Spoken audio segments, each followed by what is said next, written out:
دربار میں ایک دن بادشاہ کے سامنے ایک ایسے شخص کو لایا گیا جس سے لوگوں کو یہ شکایت تھی کہ یہ ایسا منحوس ہے کہ جو بھی صبح سویرے اس کی شکل دیکھ لے اس کے ساتھ کوئی نہ کوئی مسئلہ ضرور ہوتا ہے۔ تو بادشاہ سلامت آپ اسے ملک سے نکال دیں۔ بادشاہ نے کہا کوئی بھی فیصلہ کرنے سے پہلے میں خود تجربہ کروں گا۔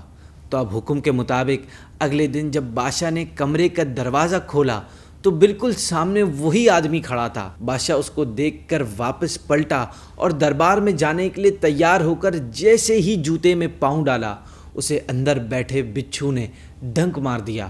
بادشاہ کی چیخ سن کر خدمتگار اور وزراء بھاگ کر بادشاہ کے پاس پہنچے۔ شاہی طبیب بھی آ گئے۔ یوں بادشاہ بچ تو گیا مگر اسے خاصی تکلیف سے گزرنا پڑا۔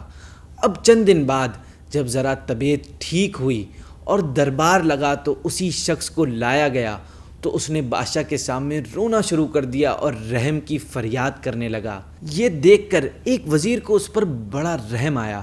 اس نے بادشاہ سے بولنے کی اجازت لی اور کہنے لگا بادشاہ سلامت، آپ نے صبح صبح اس کی صورت دیکھی تو آپ کو بچھو نے کاٹ لیا، اس لیے یہ منحوس ہوا، لیکن معاف کیجیے گا کہ اس نے بھی صبح سویرے آپ کا چہرہ دیکھا تھا، جس کے بعد سے یہ اب تک قید میں تھا اور اب شاید اسے ملک چھوڑنے کی سزا دے دی جائے۔ تو آپ بھی ذرا دل سے سوچئے کہ بادشاہ سلامت کہ واقعی منحوس کون ہوا۔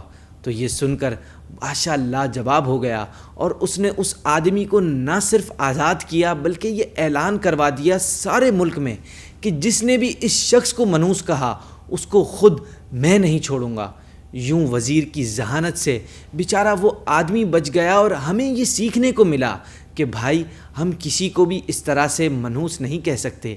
اگر ہمارے ساتھ کچھ برا ہوا ہے تو پہلے ہمیں اپنے آپ کو دیکھنا چاہیے، کیونکہ اس کی وجہ خود ہم بھی ہو سکتے ہیں یا ہماری کوئی غلطی بھی ہو سکتی ہے۔